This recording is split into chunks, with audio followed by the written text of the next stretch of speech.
శివాయ గురవే నమః. మాసఫలాల్లో భాగంగా ఆగస్టు నెల కుంభరాశి. ఈ రాశి వాళ్ళు ధనిష్ట 3, 4 పాదములు, శతభిషం 1, 2, 3, 4 పాదములు, పూర్వభాద్ర 1, 2, 3 పాదములు, మొత్తం 9.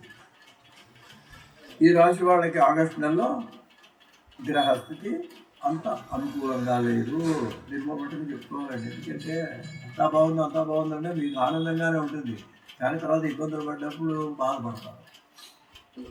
ప్రతి పని అనుకున్నట్టు పూర్తి కాదు, తాత్సారం జరుగుతుంది. ముఖ్యంగా వాళ్ళు ఈ పని అయిపోవాలి, మనం బయలుదేరాం, అక్కడ ఏదో ఆ సెలవు, లేకపోతే ఇంకోటి ఏదో, లేకపోతే అక్కడ ఏదో ఆటంకం రావడమో మొత్తం రాకపోవడం జరిగి దాన్ని మన్నాడికి వాయిదా పడుతుంటుంది. ఇది తాత్సారం అంటే ఏం లేదండి, అవుతుంది. దానివల్ల మీకు చిరాకు వస్తుంది, వాళ్ళు అయిపోతుంది అనుకున్నాం, అవ్వలేదంటాం. నిరుత్సాహపడద్దు. గ్రహస్థితి ఈ నెల బాగాలేదు, అందువల్ల ఏమవుతుంది, ఈ పనులు మీరు అనుకున్నట్టు అవ్వదు. కాబట్టి మీరు దానివల్ల నిరుత్సాహాన్ని పొందవద్దు. అంతేకాదండి, ఆర్థిక సమస్యలు కూడా మీకు ఎదురవుతాయి. ఆదాయం చాలకపోవడం, అనుకోని ఖర్చు, డబ్బు అప్పు చేయాల్సి రావటం వస్తుంది. కాబట్టి మీరు వీలైనంత దీనికి పరిష్కారంగా ఈ వారం 4 మంగళవారాలు వస్తాయి.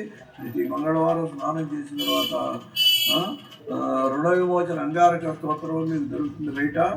ఆ రుణ విమోచన అంగారక స్తోత్రాన్ని ధ్యానం చేయండి, లేదా కుజుడికి సంబంధించిన శ్లోకాలు ఉంటాయి, అదైనా సరే మీరు ధ్యానం చేస్తే కుజుడి అనుగ్రహం వలన 2 ఒకటి అప్పుల బాధలు చేస్తే, 2 ప్రమాదాలు అనారోగ్యాలు నివారిస్తాడు కుజుడు.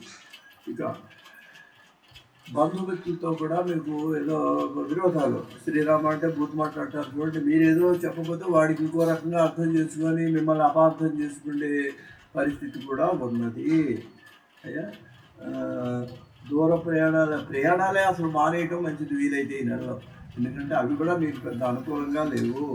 అయ్యా, కొన్ని అనుకోని సంఘటనలు మీ కుటుంబంలో మీకు ఆనందోళనను, కొంచెం బాధను మీకు కలిగించొద్దు. ప్రతిదీ మనసు పట్టించుకోకుండా ధైర్యం వహించండి. అయ్యా, సహనం వహించండి. నిర్ణయాలు తీసుకునేటప్పుడు 1-2 సార్లు ఆలోచించి మరీ నిర్ణయాలు తీసుకోండి.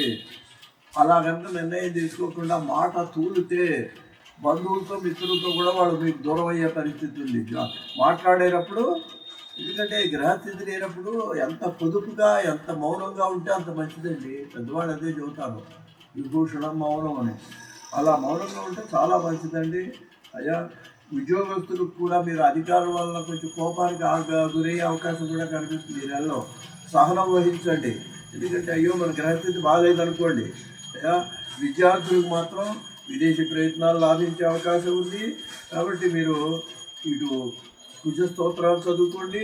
వీలైతే శనివారం నాడు మీరు హనుమంతుడి ఆరాధన చేయటం కూడా మీకు మనోధైర్యాన్ని ఇస్తుంది. కాబట్టి ఆ విధమైన ప్రయత్నాలు చేయండి. ఈ నెల శుభం జరుగుతుంది. స్వస్తి.